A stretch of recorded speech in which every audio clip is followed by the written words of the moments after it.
The Arizona sun blazed mercilessly overhead as Sarah McKenzie made her way toward the old barn, her worn leather boots crunching against the parched earth. The spring of 1883 had brought little relief from the drought that plagued Willow Creek, and the McKenzie ranch showed the strain in every withered blade of grass and dust-covered fence post. "Sarah, don't you go wandering too far from the house," her mother Martha called from the kitchen window, her voice carrying the familiar edge of worry that had become constant since Papa's death 2 winters past.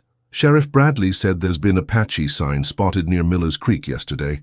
Sarah paused, shading her eyes with her hand as she looked back at the weathered adobe house. "I'm just checking on the hay stores, Mama. Won't be but a minute." The barn door creaked on its rusty hinges as she pushed it open, releasing the familiar scent of old hay and leather.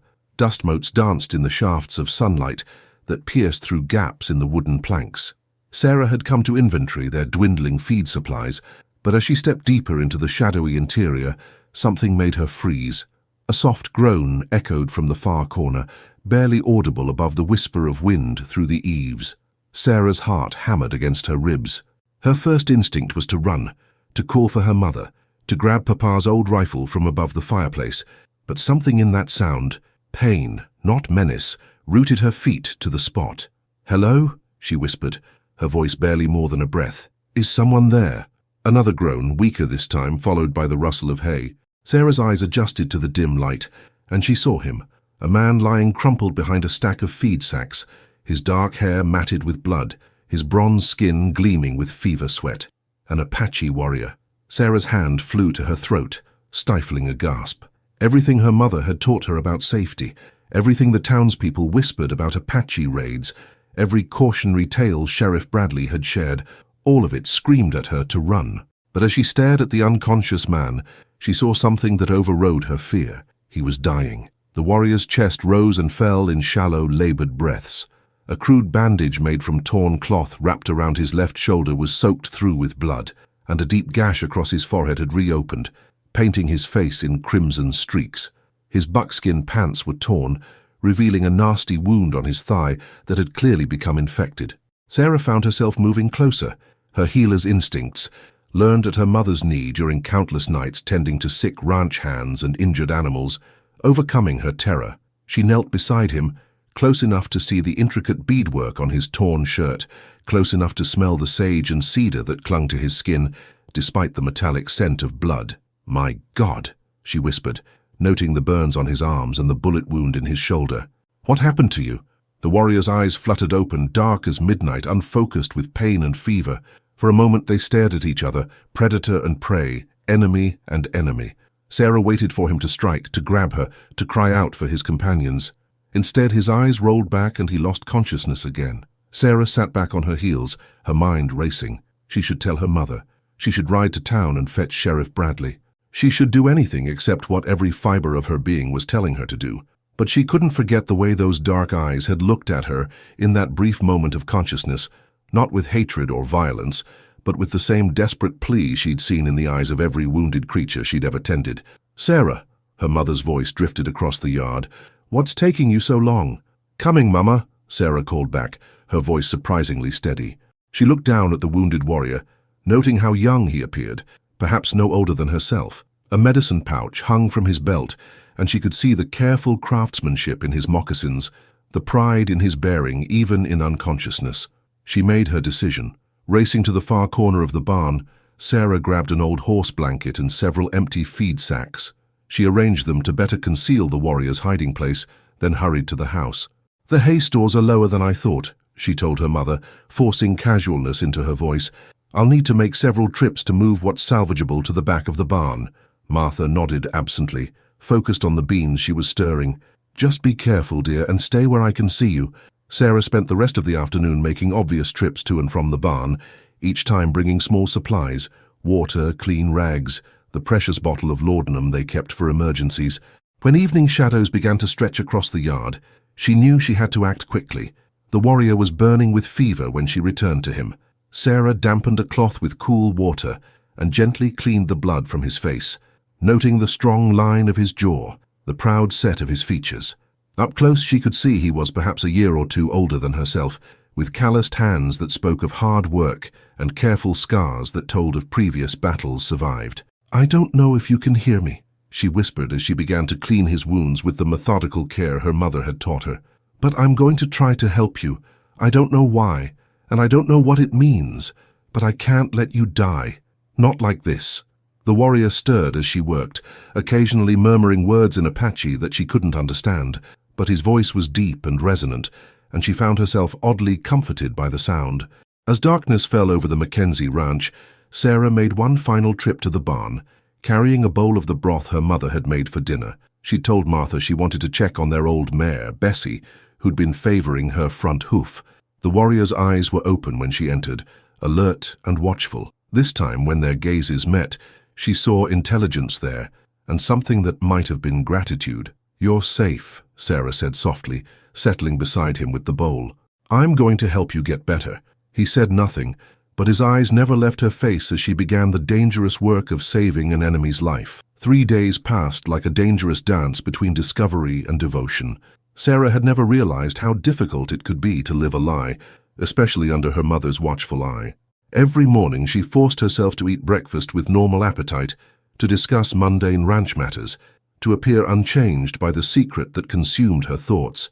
The warrior, she still didn't know his name, had been drifting in and out of consciousness, his fever raging like a wildfire. Sarah had spent hours researching her mother's old medical journals, the ones Papa had bought when they'd first settled the ranch, and the nearest doctor was a 3-day ride away.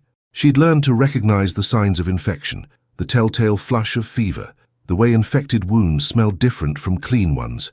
"You're spending an awful lot of time in that barn," Martha observed on the 3rd morning, watching Sarah pack another basket with supplies. "Is there something wrong with Bessie that you're not telling me?"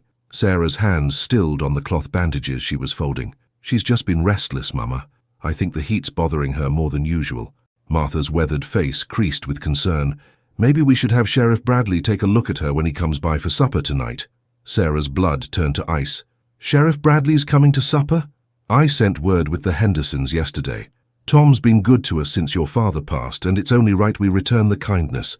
Martha studied her daughter's face. "You've gone pale as a sheet, Sarah. Are you feeling poorly?" "Just tired, Mama. The heat, you know." But Sarah's mind was racing. Sheriff Bradley would want to check the property, would insist on looking in the barn, and if he found the warrior. She forced herself to move casually as she finished packing the basket, but her heart hammered against her ribs. When she reached the barn, she found her patient awake, his dark eyes tracking her movements with sharp intelligence. "You're better," she said softly, noting the clarity in his gaze, the way he held himself more alertly. He spoke for the first time, his voice hoarse but strong. "Why?" The single word carried the weight of a dozen questions. Sarah settled beside him, checking his bandages. The shoulder wound was healing cleanly, and the fever had finally broken during the night. "I don't know," she answered honestly. "I couldn't let you die. Your people. They would not understand." His English was accented but clear, and Sarah realized he must have had contact with white settlers before. The thought should have frightened her, but instead, she felt oddly relieved to be able to communicate with him. "No," she agreed. "They wouldn't. What's your name?" He studied her for a long moment, as if weighing the wisdom of sharing even this small piece of himself. "Nalnish, it means he who works hard in your language. I'm Sarah, Sarah McKenzie." She paused, then added, "We have a problem, Nalnish. The sheriff is coming for supper tonight. He'll want to check the property." Nalnish's jaw tightened, and she saw his hand move instinctively toward where his knife would have been, if he'd still had one. "I can leave." "You can barely sit up," Sarah protested. "That shoulder wound will open again if you try to travel. Better than bringing danger to the one who saved my life." The simple dignity in his words made Sarah's throat tight. She'd heard countless stories about Apache cruelty, about raids and warfare, but the man lying before her spoke of honor and gratitude. "There's another way," she said slowly. "The old root cellar beneath the barn. Papa built it to store vegetables, but we haven't used it in years. It stays cool even in summer." Nalnish's eyes flickered with something that might have been hope. "You would do this? Risk more for a stranger?" "You're not a stranger anymore," Sarah said, surprising herself with the truth of it. "You're my patient." Moving him to the root cellar proved to be a challenge that left them both exhausted.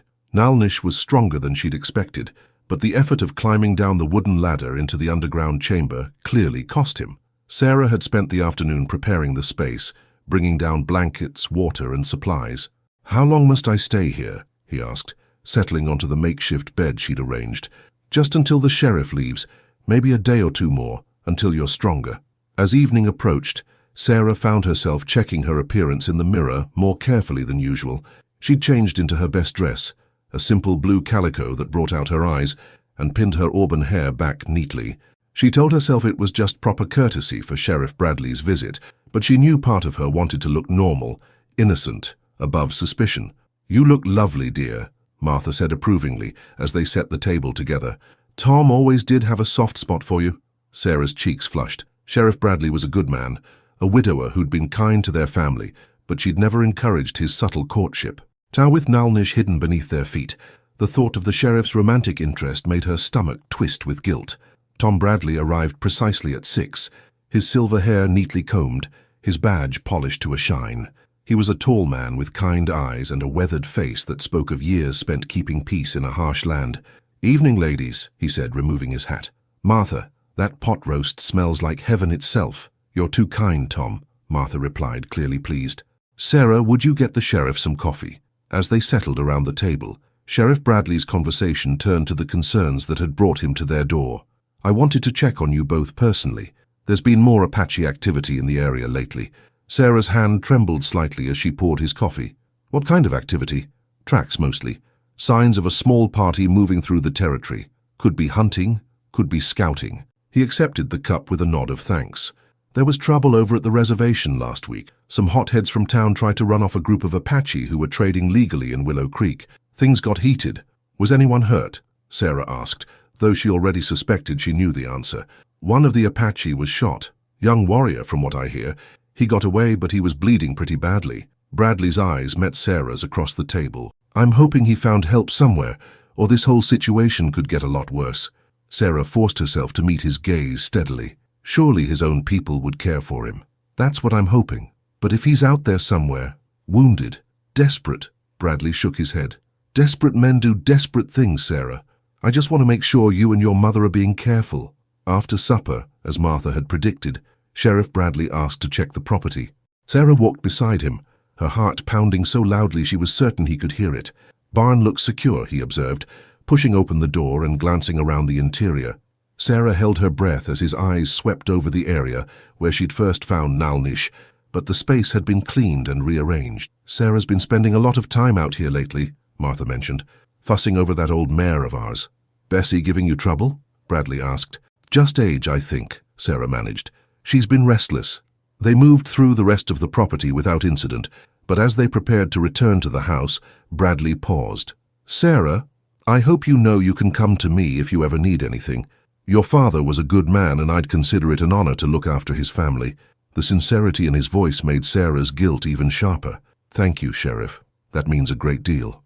Later that night, after Bradley had left and her mother had gone to bed, Sarah crept back to the barn. The root cellar was accessible through a trap door hidden beneath loose floorboards, and she found Nalnish waiting in the darkness below.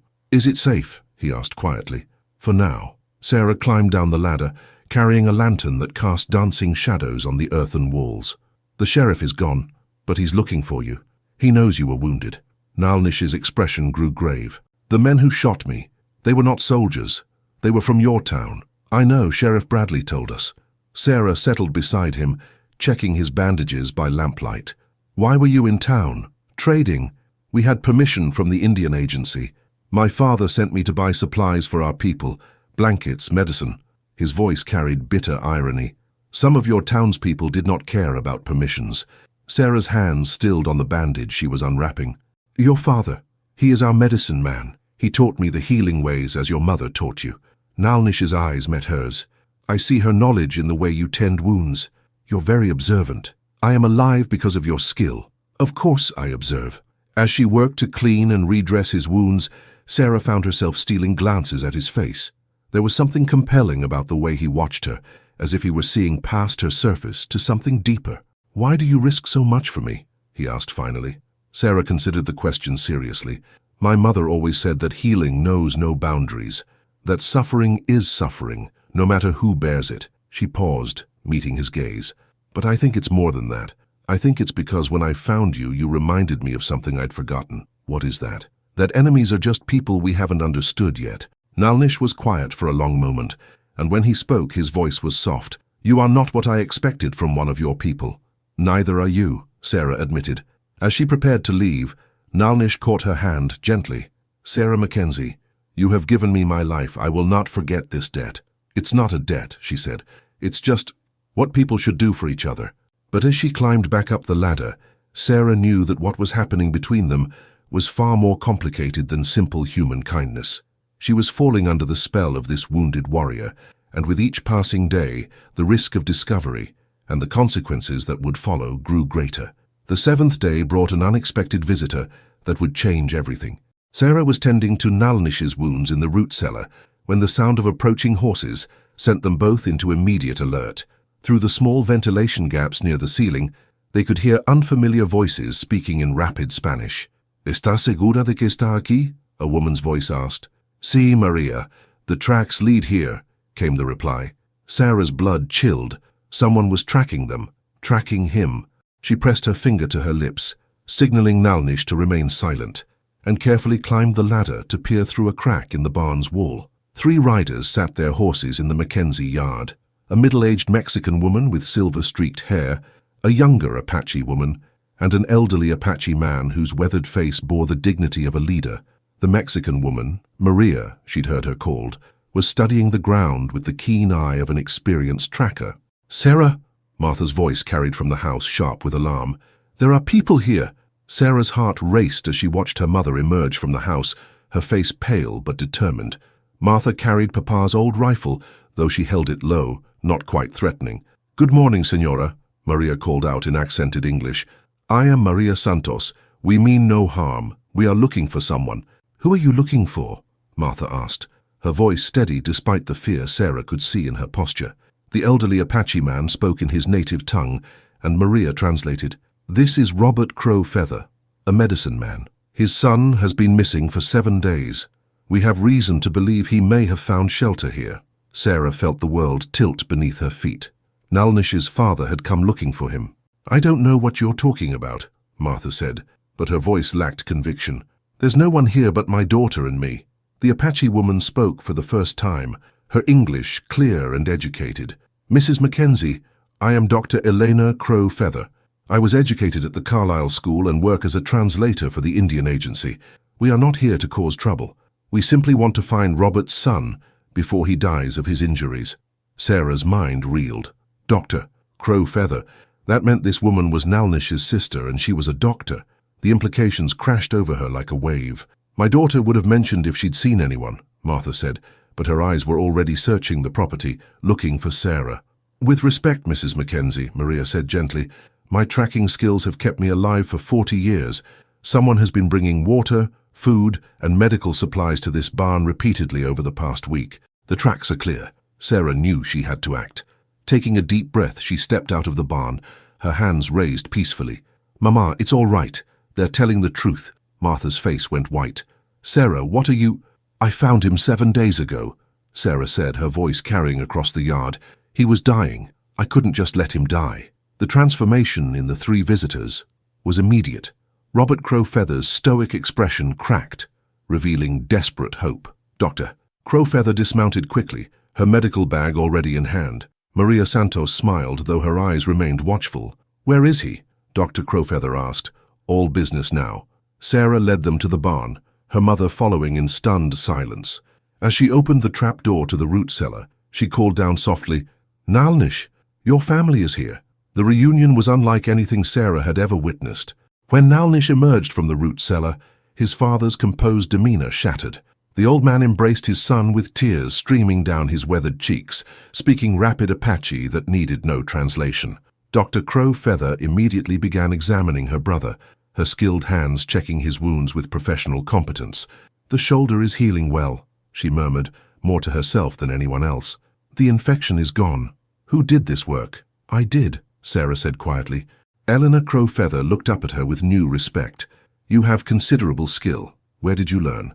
"My mother taught me the basics, but I've been reading medical texts," Sarah admitted. "I was afraid I wasn't doing enough." "You saved his life," Elena said simply.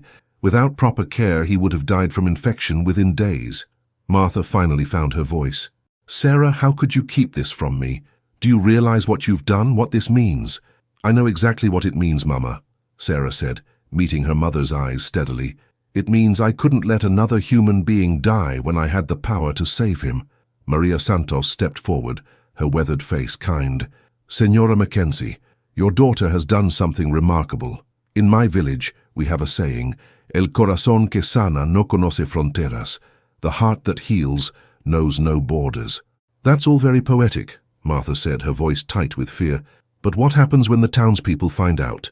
When Sheriff Bradley discovers what Sarah's done? Robert Crowfeather spoke in Apache, and Elena translated. My father says that your daughter's actions have created a bridge between our peoples. He wants to know if there is anything we can do to protect her from the consequences. The consequences will be severe, Martha said, sinking onto a hay bale. The people in town, they won't understand. They'll say Sarah's been compromised, that she's no longer pure, no longer suitable for marriage. They'll treat her like she's what, Mama? Sarah interrupted, her voice sharp with sudden anger. Like she's shown Christian charity? Like she's saved a life? Like she's consorted with the enemy? Martha whispered. The words hung in the air like a challenge. Sarah looked around the barn at the faces watching her, her terrified mother, the grateful Apache family, and Maria Santos, who seemed to understand more than she was saying. If showing mercy to another human being makes me the enemy, Sarah said finally, then I'm proud to be the enemy. Eleanor Crowfeather smiled, an expression that transformed her serious face. My brother told me about your courage, but he didn't tell me about your fire. What did he tell you? Sarah asked, suddenly curious. That you are different from other white women, that you see him as a person, not as a savage. Elena's voice grew softer. He said you have the heart of a healer and the soul of a warrior. Sarah felt heat rise in her cheeks. He said that? Among many other things, Elena said with a knowing look. My brother is not usually so talkative about the women he meets. The sound of approaching horses interrupted them. Through the barn door, Sarah could see a cloud of dust rising from the direction of town. Her heart sank as she recognized the lead rider. It's Sheriff Bradley, she said, and he's not alone. Maria Santos moved to the barn door, her experienced eyes counting riders. 6 men, they're armed. They must have seen us coming here, Elena said grimly. Someone in town has been watching. Martha stood up, her face pale but determined. Sarah, you need to get these people out of here. Now. No, Sarah said firmly. I'm not running from this. I'm not ashamed of what I did. Sarah? Nalnish spoke for the first time since his family's arrival, his voice urgent. These men, they will not listen to reason. They will see only what they want to see. Then they'll have to see me standing with you, Sarah said, moving to stand beside him. I won't hide anymore. The horses were closer now, and Sarah could hear Sheriff Bradley's voice calling out. Mrs. Mackenzie, Sarah, we need to talk. Robert Crowfeather spoke rapidly to his son and daughter. Elena nodded and turned to Sarah. My father says that what happens next will be remembered by both our peoples for generations. He wants you to know that whatever comes, you will always have a place of honor among the Apache. And among the people of my village, Maria added. Word of what you've done has already begun to spread. Sarah looked at each of them in turn, these people who had become something more than strangers in the space of minutes. How has word spread? Maria's smile was enigmatic. News travels fast in the desert, especially news of courage and kindness. There are many who have been waiting for someone to show that peace is possible. The horses were in the yard now, and Sarah could hear Sheriff Bradley's boots on the porch as he spoke with someone, probably a neighbor who had seen the Apache riders arrive. Sarah, Martha said urgently, please, think about what you're doing. Think about your future. Sarah looked at her mother, at the fear and love warring in her eyes. I am thinking about my future, Mama. I'm thinking about the kind of woman I want to be. She walked to the barn door, her companions following. As she stepped into the bright afternoon sunlight, she saw Sheriff Bradley and 5 other men from town. Their faces were grim, their hands resting on their weapons. Sarah, Sheriff Bradley said, his voice heavy with disappointment. I was hoping the stories I heard weren't true. What stories? Sarah asked, though she already knew. That you've been harboring a fugitive Apache. That you've been... He paused, clearly struggling with the words. That you've been compromised. I've been healing someone who was wounded, Sarah said clearly. Someone who was shot for no crime other than trying to trade peacefully in town. That's not how the men who shot him tell it, one of the townsmen said. Sarah recognized him as Jack Morrison, who owned the general store. They say he was scouting for a raiding party. Eleanor Crowfeather stepped forward. I am Dr. Eleanor Crowfeather, and this is my father, Robert Crowfeather, our medicine man. My brother was in town on official business, with proper papers from the Indian agency. He was shot while trying to protect an elderly Apache woman from being assaulted. We only have your word for that, Morrison said dismissively. You have my word as well, Maria Santos said, her voice carrying unexpected authority. I am Maria Santos, and I have lived in this territory for 20 years. I saw what happened in town. I saw the courage of this young Apache man, and I saw the cowardice of the men who shot him. Sheriff Bradley looked uncomfortable. Maria, that's a serious accusation. It's the truth, Tom Bradley, and you know it. Just as you know that this young woman has done nothing wrong except show Christian charity. The sheriff's eyes moved between the faces in the barn doorway, taking in the scene.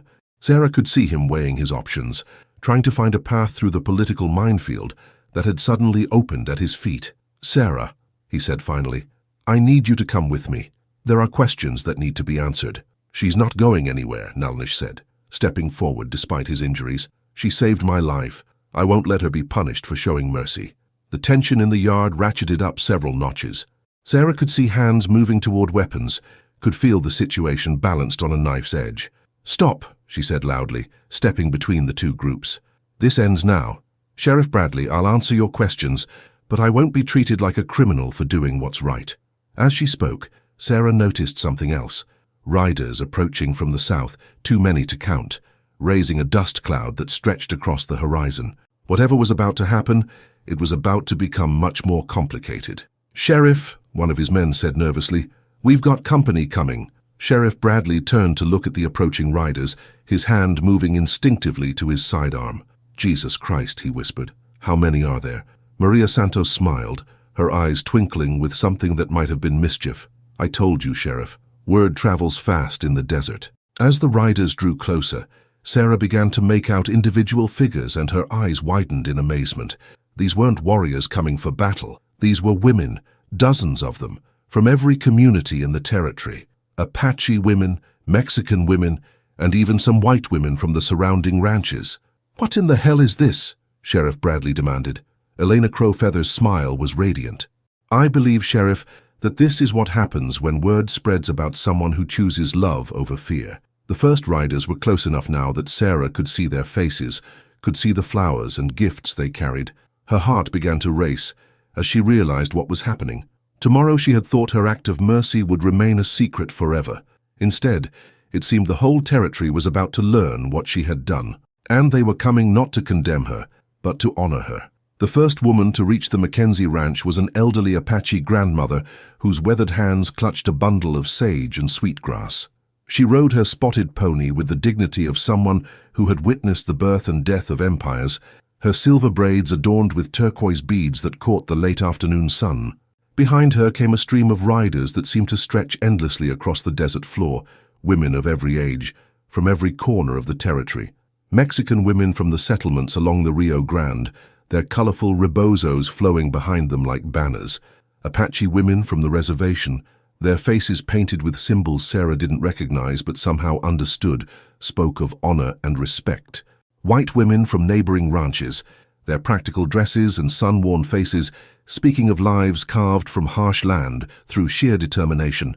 Sheriff Bradley stood transfixed, his hand forgotten on his weapon. I've never seen anything like this, he murmured.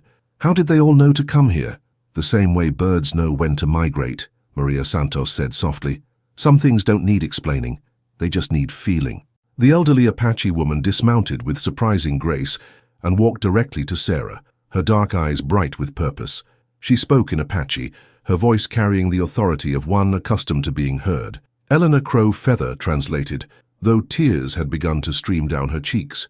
She says, I am Grandmother Singing Bird. I have lived through 7 decades of war and hatred. Today I have ridden 50 miles to thank the white girl who showed my people that not all hearts are closed to us. Sarah felt her throat tighten as the old woman pressed the bundle of sage into her hands. The gesture was simple, but the weight of it seemed to carry the hopes of generations. More women were arriving now, creating an impromptu camp in the McKenzie yard. Sarah watched in amazement as they began to dismount, each one carrying something, flowers from carefully tended gardens, herbs gathered from the desert, hand-woven baskets, carved figurines, jars of honey, loaves of bread still warm from the oven. A young Mexican woman with a baby strapped to her chest approached next.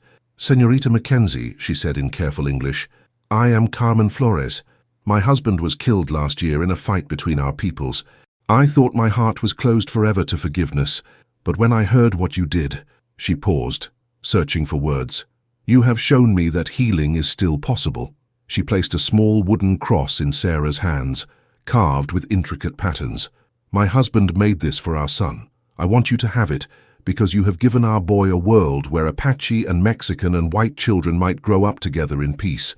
Behind Carmen came a white woman Sarah recognized from church, Mrs. Elizabeth Hartford, the banker's wife whose stern demeanor had always intimidated the younger women in town. "Miss McKenzie," Mrs. Hartford said formally, though her voice carried unexpected warmth, "I came because my own grandson was saved by an Apache woman 3 winters ago when he fell through the ice on Miller's Creek. She pulled him out and brought him home, and I never even thanked her properly." She held out a small silver locket. "I wanted to thank you for reminding me what Christian charity truly means." One by one they came forward, each woman with her own story, her own gift, her own reason for making the journey to honor Sarah's act of compassion. An Apache woman whose white husband had been welcomed into her tribe. A Mexican woman whose Apache friend had helped her through a difficult childbirth. A white woman whose Mexican neighbors had saved her ranch during a terrible drought. As the procession continued, Sarah began to understand something profound. Her private act of mercy had touched something much larger than she'd ever imagined. These women hadn't come just to honor her. They'd come to honor the possibility that the hatred and fear dividing their communities wasn't inevitable.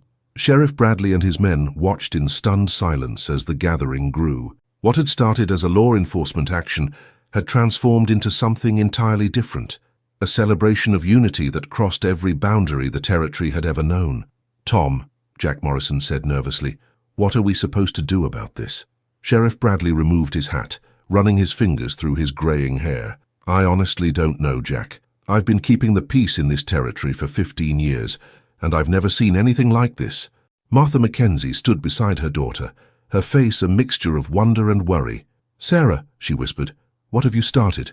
Before Sarah could answer, another voice called out across the yard. "She started something beautiful, Martha McKenzie. Something that should have happened years ago." The voice belonged to Dr. Catherine Brennan, the territory's only female physician, who had ridden down from Tucson with 3 other women. Sarah had heard of Dr. Brennan but had never met her. She was legendary for her skill and her willingness to treat anyone who needed care, regardless of their ability to pay or the color of their skin. "Dr. Brennan," Sheriff Bradley said, tipping his hat, "I didn't expect to see you here." "Where else would I be, Tom?" Dr. Brennan dismounted and approached Sarah with the confident stride of someone accustomed to walking into difficult situations. "When I heard that a young woman had risked everything to provide medical care to someone in need, I knew I had to come and meet her." She looked Sarah up and down with professional assessment. "Eleanor Crow Feather sent word about your medical work. She says you have natural talent and genuine skill. Is that true?" I did my best," Sarah said, suddenly feeling inadequate under the scrutiny of a real doctor. "May I examine your patient?" Dr. Brennan asked. Sarah looked to Nalnish, who nodded. Eleanor Crow Feather had already completed her examination, but she stepped aside respectfully as Dr. Brennan began her own assessment of the healing wounds. "Remarkable," Dr. Brennan murmured as she worked. "The shoulder wound is healing perfectly. No sign of infection, excellent alignment of the torn muscle. The head injury was cleaned and sutured with considerable skill." She looked up at Sarah with new respect. "Young lady, you have a gift. Have you ever considered formal medical training?" Sarah's heart skipped. "Medical training for a woman? I trained at the Women's Medical College in Philadelphia," Dr. Brennan said matter-of-factly. "It's not easy, but it's possible. And the territory needs doctors who understand that healing knows no boundaries." The conversation was interrupted by a commotion near the road.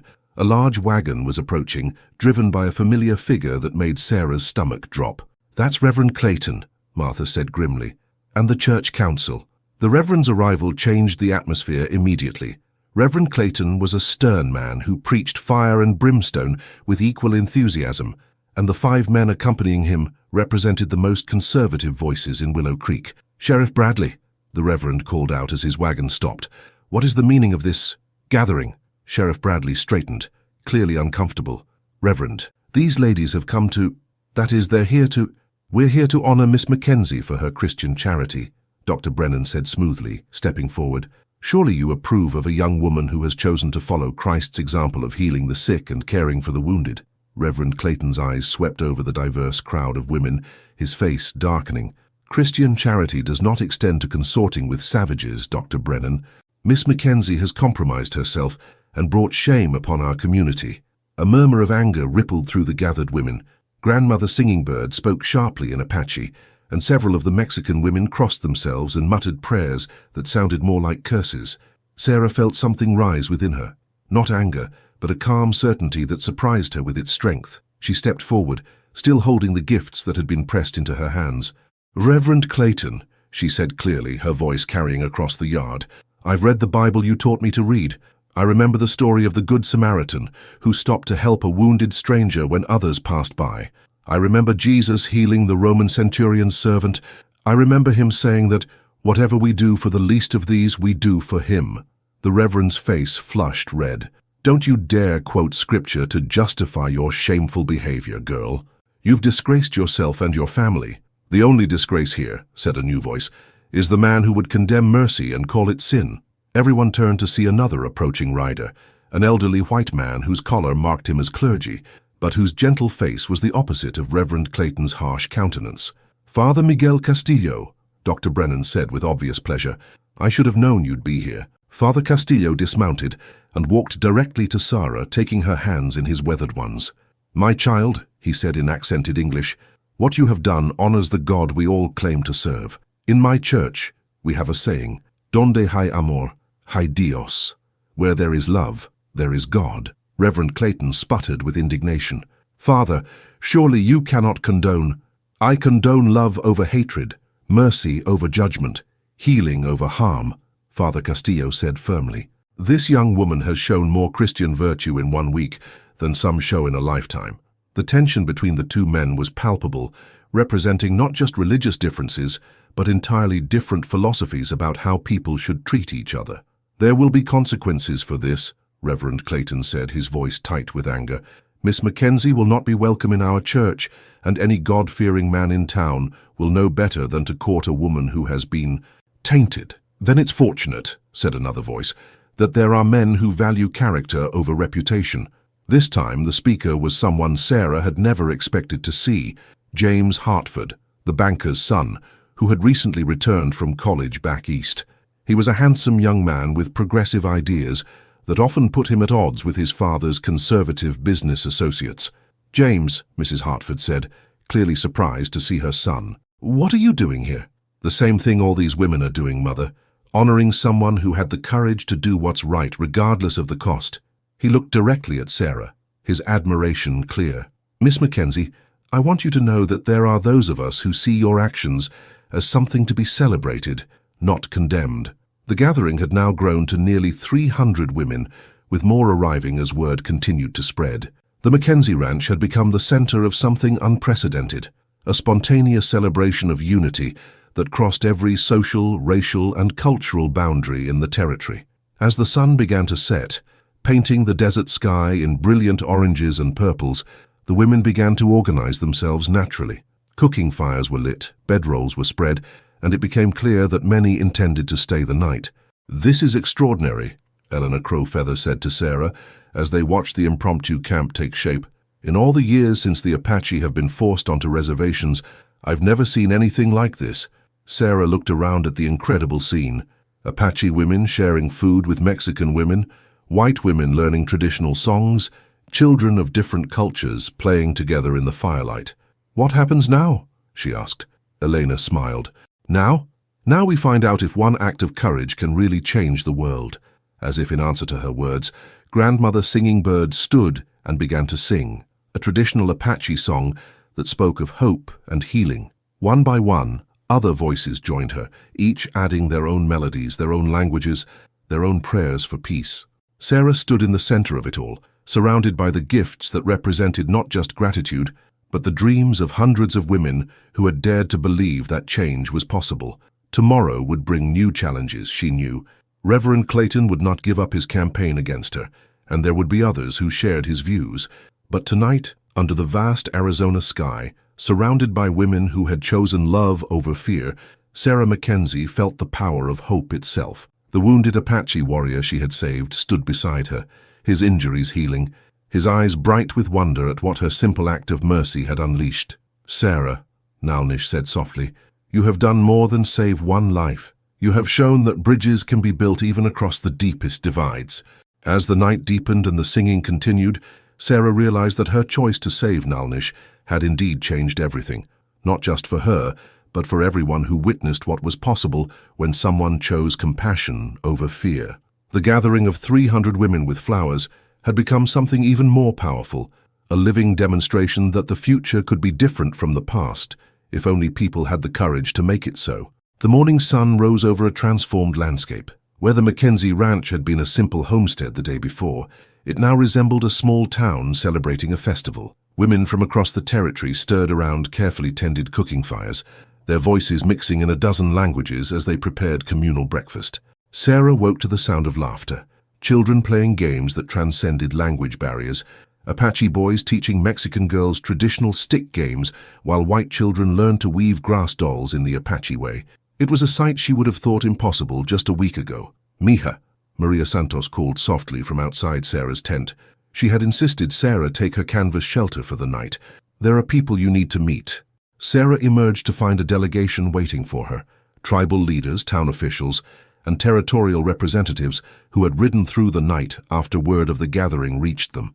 Among them was a face that made her heart leap with both joy and apprehension. Her childhood friend Rebecca Patterson, now Mrs. Rebecca Thompson, who had moved to Phoenix after her marriage. "Sarah!" Rebecca rushed forward, embracing her tightly. "When I heard what happened, I had to come. Thomas brought me himself. He said it was the most important thing happening in the territory." Thomas Thompson was Rebecca's husband, a lawyer and territorial legislator who wielded considerable political influence. His presence here suggested that Sarah's actions had reached the highest levels of territorial government. "Mrs. McKenzie," Thomas said formally, approaching Martha with his hat in his hand, "I hope you'll forgive the intrusion, but what your daughter has accomplished here may well change the course of our territory's future." Martha, who had spent the night in bewildered observation of the unprecedented gathering, could only nod weakly. Sheriff Bradley had remained on the property overnight, clearly uncertain about his role in the unfolding situation. Now he approached Sarah with an expression that mixed respect with professional concern. "Miss McKenzie," he said quietly, "I need you to understand something. What you've done here has attracted attention from the territorial capital, from Washington, even from newspaper reporters back east. There are going to be consequences, both good and difficult." Before Sarah could respond, another voice interrupted. "The consequences have already begun, Sheriff." The speaker was a well-dressed man with ink-stained fingers and a notebook, clearly a journalist. Behind him came two more men with cameras, the bulky equipment that would capture images for newspapers across the nation. "I'm Marcus Whitman from the Phoenix Gazette," the first man said. "Miss McKenzie, would you be willing to speak with us about what's happened here?" Sarah looked around at the incredible scene. Nearly 300 women from every walk of life, representing communities that had been at odds for decades, all united in celebration of a simple act of mercy. She realized that this moment would define not just her own future, but potentially the future of the entire territory. "I'll speak with you," she said finally, "but not just me. If you want to understand what's happened here, you need to hear from all of us." What followed was unlike any interview the reporters had ever conducted. Instead of a simple question-and-answer session, they found themselves documenting something extraordinary, a spontaneous symposium on peace, healing, and cross-cultural understanding. Grandmother Singingbird spoke about the Apache tradition of honoring those who showed courage in the face of tradition. Elena Crowfeather discussed her education and her dream of Apache and white doctors working together. Maria Santos shared stories of the Mexican families who had found acceptance among both Apache and white communities. Dr. Catherine Brennan spoke passionately about Sarah's medical skills and the territory's need for trained healers who understood diverse communities. Father Castillo discussed the religious imperative to show mercy regardless of cultural differences. Even some of the men who had initially opposed Sarah began to reconsider their positions. Jack Morrison, the store owner who had been part of Sheriff Bradley's posse, approached Sarah mid-morning with an unexpected proposal. "Miss Mackenzie," he said awkwardly, "I've been thinking about what happened in town when that Apache fellow was shot. I was there and I could have stopped it. I was wrong not to speak up." He paused, clearly struggling with the words. "I'd like to make amends. If you're willing, I'd like to stock medicines and supplies specifically for treating Apache patients. Dr. Crowfeather could advise me on what's needed." Eleanor Crowfeather looked surprised but pleased. "That would be very helpful, Mr. Morrison. Our people often struggle to obtain proper medical supplies." The conversation was interrupted by the arrival of yet another delegation, this time from the Apache reservation. Chief White Mountain himself had come, accompanied by several tribal elders and the Indian Agency representative. The chief was an imposing man whose presence commanded immediate respect. He spoke in Apache, his words carrying the weight of formal ceremony. Elena translated, tears streaming down her face. He says, "The white girl who saved my nephew has shown that the heart of healing can bridge any divide. Today she is adopted as a daughter of the Apache people. She will always have a home among us, and her children will be our children." Sarah felt the enormity of what was being offered, not just honor, but belonging, protection, and a place in a community that had every reason to distrust her people. Before she could respond, Chief White Mountain continued speaking. Elena's translation grew more excited. "He's proposing something unprecedented. He wants to establish a formal peace council, Apache, Mexican, and white representatives working together to prevent future conflicts, and he wants you to be part of it." The territorial representative, a man named Colonel Harrison, stepped forward. "Miss Mackenzie, I've been authorized by the territorial governor to extend a formal invitation. The governor wants to meet with you about establishing a cultural exchange program. Your actions have caught the attention of people in Washington who believe the West needs new approaches to intercultural relations." Sarah felt overwhelmed by the rapid succession of offers and opportunities. A week ago, she had been a simple ranch girl whose biggest concern was whether their hay would last through the summer. Now she was being offered roles in territorial politics, medical training, and cultural diplomacy. "I need time to think," she said finally. "This is all happening so fast." It was Nalnish who provided the anchor she needed. He had been quiet through most of the morning's proceedings, still recovering from his injuries but watching everything with keen intelligence. "Sarah," he said, approaching her as the crowds began to disperse for the midday meal. "Walk with me?" They moved away from the bustling camp to a quiet spot near the old oak tree where Sarah had played as a child. Nalnish moved slowly but steadily, his healing wounds no longer requiring constant attention. "How do you feel about all this?" he asked. Sarah considered the question seriously. "Overwhelmed, honored, terrified. I never imagined that helping one person could lead to all this." "In my people's tradition," Nalnish said, "we believe that every act of courage creates ripples that spread far beyond what we can see. You threw a stone into still water, and now the whole pond is changed." "What happens now?" Sarah asked. "Between us, I mean. When you're fully healed, you'll return to your people." I don't know what I'll do." Nalnish was quiet for a long moment, looking out over the extraordinary gathering. "My sister tells me that Dr. Brennan has offered to sponsor your medical training in Philadelphia. She has. It's an incredible opportunity." "It is. You would learn skills that could help many people. Apache, Mexican, white. You could return as a real doctor, able to build bridges through healing." Sarah heard something in his voice, sadness perhaps, or resignation. "You think I should go?" "I think you should follow the path that honors the gift you've been given." He turned to look at her directly. "But I also want you to know that whatever path you choose, you will always be precious to me. You gave me my life, Sarah McKenzie. More than that, you gave me hope that our peoples can find a way to live together in peace. And you gave me something too," Sarah said softly. "You showed me that the world is bigger than I ever imagined, and that the most important boundaries aren't the ones on maps. They're the ones in our hearts." They were interrupted by Rebecca's approach. "Sarah," she called, "your mother wants to speak with you. There's been another development." Sarah and Nalnish returned to find Martha in conversation with Dr. Brennan and Thomas Thompson. Her mother's face bore an expression Sarah had never seen before, a mixture of pride, worry, and something that might have been awe. "Sarah," Martha said, "Dr. Brennan has made me an offer. She wants to establish a medical clinic here, on our ranch. A place where people from all communities can come for care. She's willing to train you as her assistant while you prepare for formal medical school." "It would be unprecedented," Dr. Brennan added, a fully integrated medical practice in the territory. But after what I've witnessed here, I believe it could work. You've already proven that healing can bring people together. Sarah looked around at the faces watching her. Her mother, her childhood friend, the doctor who was offering to change her life, the Apache warrior who had become so much more than a patient. Beyond them, the incredible gathering continued, with women from 3 cultures sharing meals, stories, and dreams for a better future. There's something else, Thomas Thompson said. The territorial legislature is considering a resolution formally commending your actions. There's also talk of funding for cross-cultural educational programs, medical missions to underserved communities, and peace-building initiatives. All because I helped someone who was hurt? Sarah asked, still hardly believing it. All because you chose love over fear, Elena Crowfeather said, joining the group, and because you showed that such choices can change everything. As the afternoon wore on, the great gathering began to dissolve as naturally as it had formed. Women returned to their communities, but not unchanged. Plans were made for future meetings, for collaborative projects, for continuing the work that had begun with one girl's act of compassion. Chief White Mountain sought out Sarah before his departure. Through Elena's translation, he offered her a final gift, a medicine pouch made by his own wife, containing herbs and stones from sacred Apache sites. He says this will protect you wherever your path leads, Elena translated, and it will remind you that you will always have family among the Apache people.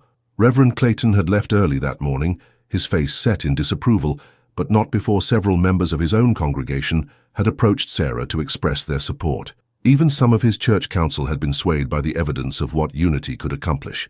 As evening approached and the last of the visitors departed, the McKenzie ranch returned to something resembling normal, though Sarah knew nothing would ever truly be normal again. She stood with her mother on the porch, watching the sun set over land that had witnessed something unprecedented. In her hands she held dozens of gifts from women who had traveled hundreds of miles to honor her courage. "What are you going to do?" Martha asked quietly. Sarah considered the question that would define her future. She could accept Dr. Brennan's offer and establish the integrated clinic. She could go to Philadelphia for medical training. She could join the Territorial Peace Council. She could forge a new kind of life that honored both the courage she had discovered within herself and the connections she had made across cultural divides. "I'm going to accept Dr. Brennan's offer," she said finally. "I want to establish the clinic here. I want to learn everything I can about healing, and then I want to use that knowledge to help anyone who needs it, regardless of where they come from." "And Nalnish?" Martha asked gently. Sarah smiled, feeling a warmth that had nothing to do with the desert sunset. "Nalnish will always be part of my story. But more than that, I think our friendship has shown that the future doesn't have to be limited by the past. Maybe someday there will be a world where an Apache man and a white woman can build a life together. Maybe the children playing together here today will create that world." As if summoned by her words, Nalnish appeared at the foot of the porch steps. His recovery was nearly complete, and soon he would return to his people, but the bond forged through healing would endure. "The reporters want one final photograph," he said, "of all the leaders who participated in the gathering. They're calling it the new dawn of the Arizona Territory." Sarah looked at him, at her mother, at the gifts representing hundreds of women who had dared to dream of peace. She thought of Dr. Brennan's offer, of Chief White Mountain's adoption, of the countless opportunities that had emerged from one moment of moral courage. "Yes," she said, stepping down to stand beside Nalnish. "I think the new dawn is exactly right." As the photographer prepared his equipment, capturing the image that would appear in newspapers across the nation, Sarah McKenzie understood that she had become something she never expected to be, a symbol of hope, a bridge between worlds, and proof that sometimes one person's courage really can change everything. The virgin girl who had saved a wounded Apache had indeed brought 300 women to her door with flowers. But more than that, she had opened a door to a future where such gatherings might become the rule rather than the exception, a future where healing, understanding, and love could triumph over fear, hatred, and division. In the fading light of the Arizona desert, surrounded by the evidence of what was possible when people chose compassion over prejudice, Sarah McKenzie smiled and stepped confidently into the new dawn she had helped to create.